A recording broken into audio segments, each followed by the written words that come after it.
अस्सलामुअलैकुम दोस्तों और साथियों, उम्मीद है आप लोग खैरियत से होंगे। आज की वीडियो में हम एक ऐसे मौजू पे बात करेंगे कि जो कामन तो बहुत ज़्यादा हैं लेकिन इसकी क्लैरिटी नहीं है, लोगों को इसके बारे में ज़्यादा पता नहीं है। लोगों का अक्सर गला ख़राब रहता है और गला ख़राब रहने के बाद जब वो डॉक्टर के पास जाते हैं या किसी भी फार्मासिस्ट के पास जाते हैं या कहीं पे भी जाते हैं तो उनको या तो एंटीबायोटिक दी जाती है, और अगर वो किसी क्वैक के पास जाते हैं, अगर वो किसी ऐसे शख्स के पास जाते हैं जो कि डॉक्टर तो नहीं होता लेकिन वो डॉक्टर बन के बैठा होता है, तो उसको सिखाया गया कि आपने स्टीरॉयड भी देने हैं एंटीबायोटिक के साथ। अब नुकसान क्या होता है इन दोनों चीज़ों का, देखें। जो दो वजूहात मैं बताऊंगा कि जिनकी वजह से आपको दरअसल ये अलामात हो सकता है कि अक्सर लोगों को ये आती हैं, तो उसमें ना तो एंटीबायोटिक चाहिए होती हैं, बल्कि तीन वजूहात मैं बता दूंगा, तीसरी को एंड पे रखूंगा।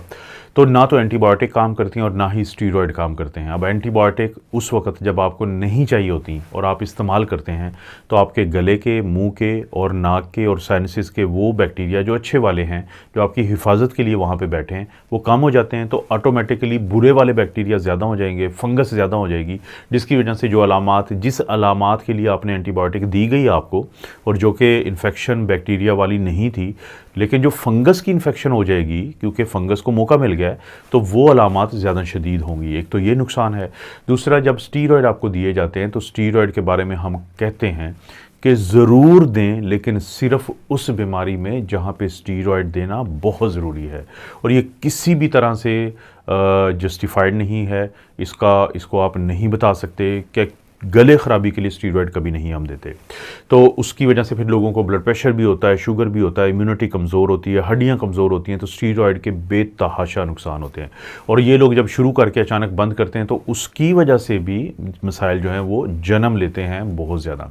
तो बुनियादी तौर पर तीन वो कौन सी वजूहात हैं जिनकी वजह से आपको ये जो गला ख़राब रहता है, अक्सर आपको सोजिश रहती है, उनमें से एक तो चीज़ है जिसको हम कहते हैं गर्ड, गैस्ट्रो इसोफेजियल रिफ्लक्स डिजीज़। इसके ऊपर मैंने अक्सर अपना जो मेन चैनल है doctor Afzal critical care medicine, तो उस पर वीडियोस बनाई हुई हैं, आप देख सकते हैं।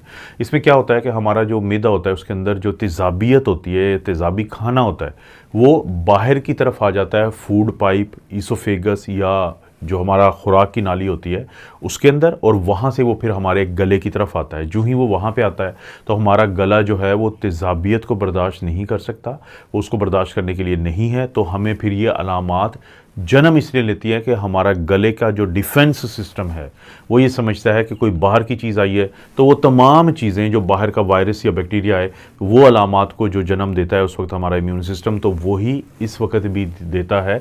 और लेकिन ये अलामात किस वजह से होती हैं? ये गर्ड की बीमारी की वजह से होती हैं, क्योंकि हमारे मैदे और हमारी खुराक की नाली के दरमियान एक दरवाज़ा है जिसको हम लोअर इसोफेजियल स्फिंक्टर कहते हैं।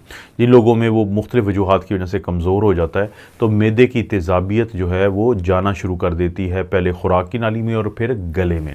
तो इसका हल क्या है कि अपनी गर्ड को ठीक करें, रात का खाना कम से कम खाएं और एक वक्त में बहुत हैवी खाना मत खाएं। खाना खाने के फौरी बाद लेटे मत। अगर रात को लेटते हुए जो सर की साइड है बेड वाली, उसको 1 या 2 ईंटें रख के ऊंचा कर लें। और इसी तरह से बड़े खाने के बाद थोड़ी सी वॉक करें। दिन में खाना बार बार खाएं लेकिन कम खाएं, लेकिन बहुत ज़्यादा ये ना करें कि दिन में 2 या 3 दफ़ा खाएं और बड़ा हैवी खाना खाएं, क्योंकि इन वजह से जो गर्ड का मसला है वो बढ़ता है। इसी तरह से बोतलें, ये जो सॉफ्ट ड्रिंक्स होती हैं, कोक, पेप्सी, फांटा, मिरिंडा और इस टाइप की जितनी भी हैं वो कम इस्तेमाल करें। बहुत ज़्यादा जो मिर्चों वाले खाने वो ना खाएं, तो गर्ड बेहतर होगा, तो ये अलामात बेहतर हो जाएंगी और आपको नहीं ज़रूरत पड़ेगी किस चीज़ की? एंटीबायोटिक या स्टीरॉयड की। दूसरे नंबर पे आता है जिसको हम कहते हैं PND, post nasal drip. Post क्या कहते हैं? पीछे वाली साइड, नेज़ल नाक की, ड्रिप कोई चीज़ का गिरना। नाक की पीछे वाली साइड पे जो केरा गिरता रहता है उसकी वजह से आपको जो खराश आती है, जब आप डॉक्टर को 2-4 अलामात बताते हैं तो उनके भी वजह से वो आपको जो है वो एंटीबायोटिक्स दे देते हैं, जिसके वही नुकसान है जो मैं पहले जिक्र कर चुका हूँ। तो PND की वजूहात में से एक तो बहुत बड़ी वजह आजकल जो बनी हुई है बड़े शहरों में खसूसी तौर पर, वो है डस्ट की एलर्जी। डस्ट के पार्टिकल हमें नज़र नहीं आते लेकिन मौजूद होते हैं। इसका तरीका क्या है जानने का? कि कभी आपने गौर किया होगा कि आप किसी कमरे में बैठे हों और वहाँ पे एक कोई साइड से थोड़ी सी रोशनी आ रही हो, बाकी अंधेरा हो, तो आप हैरान हो जाएंगे कि वो कमरा जो खाली पड़ा होता है उसके अंदर डस्ट के वो पार्टिकल्स घूम फिर रहे होते हैं जो आपको वैसे नहीं नज़र आते थे, लेकिन उस रोशनी में नज़र आना शुरू हो जाते हैं। अब यही माइक्रो पार्टिकल्स जब आपके जिस्म में जाते हैं, आपके नाक में जाते हैं, तो वहाँ पे आपका जो मैकेनिज़्म होता है, इम्यून सिस्टम होता है, डिफेंस होता है, वो इनको पहले रोकने की कोशिश करता है और फिर अपनी गुस्से का इजहार करता है खांसी करके, ज़ुकाम करके और इस तरह की मुख्तलिफ़ चीज़ें करके। एक तो ये बहुत बड़ी वजह है। तो आप मास्क पहनेंगे, आप डस्ट वाली जगह से दूर हो के गुजरेंगे, अगर कहीं पे गाड़ियों को पेंट हो रहा है वहाँ से दूर हो के या मास्क पहन के गुजरेंगे, कहीं पे कोई इस तरह का कोई भी माहौलियाती आलूदगी है, कहीं पे धुआं है, कोई आपके पास कोई इंजन बैठा है, सिगरेट पीने वाला शख्स को आप इंजन कह सकते हैं, धुआं निकाल रहा है, तो उससे भी दूर रहें। आपके स्पाउस जो है आपका, यानी अगर खामद है वो पीता है सिगरेट, तो आपको उस वक्त दूर रहना चाहिए जब वो घर में सिगरेट पी रहे हैं, और कोशिश करें कि वो कहीं बाहर जाके सिगरेट पिए जहाँ पे फौरी तौर पे जो धुआं घर से बाहर निकले। तो एक तो जो पोस्ट नेज़ल ड्रिप है इस वजह से होती है। दूसरी वजह क्या होती है कि हमारे नाक की जो हड्डी होती है वो टेढ़ी होती है, उसके टेढ़ी होने की वजह से जो रेशा कुदरती तौर पे पैदा होता है वो बाहर आने की बजाय वो पीछे की तरफ जाता है। इसका क्या तरीका है? इसका सादा सा तरीका है, अपने जो नाक कान गले का डॉक्टर है, ENT सर्जन उसे कहते हैं या ऑटोलॉरेंजालॉजिस्ट, तो उसको एक दफ़ा मुआयना करवा लें।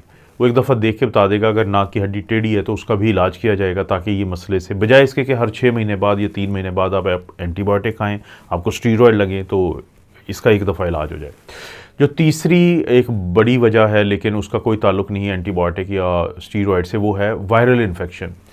देखिए 97% 96% जो हमारे गले की ख़राबी की वजह है वो वायरस होता है। हर साल 2 से 3 दफ़ा जो वायरस है वो नया आता है। कोरोना से गुजरने के बाद तो हमने सीख लिया है ना कि जब वायरस आता है माशरे में बहुत लोग बीमार होते हैं, फिर हर गुजरते साल के साथ उसकी नई नस्ल आती है, उसकी जीनियाती तौर पे तब्दील शक्ल आती है, तो फिर कम लोग बीमार होते हैं, लेकिन कुछ लोग ज़रूर बीमार होते हैं क्योंकि वो नई होती है, म्यूटेशन होती है।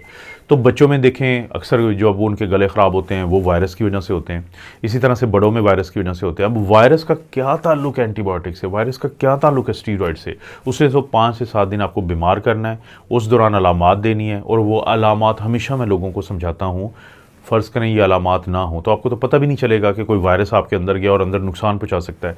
तो आपका जो इम्यून सिस्टम है वो इस वायरस के लिए हालात ख़राब कर देता है। क्यों आपको रेशा आ रहा होता है? क्योंकि वो वायरस को रोकना चाहता है। क्यों आपको बुखार होता है? क्योंकि वो वायरस के लिए गर्म दर्जा हरारत करता है ताकि उसको रोके। इसी तरह से खांसी क्यों होती है आपको? ताकि आप उस वायरस को उस बाहर फेंक दें और उसके नतीजे में जो रेशा भी पड़ा था नीचे जाने की बजाय वो बाहर आए।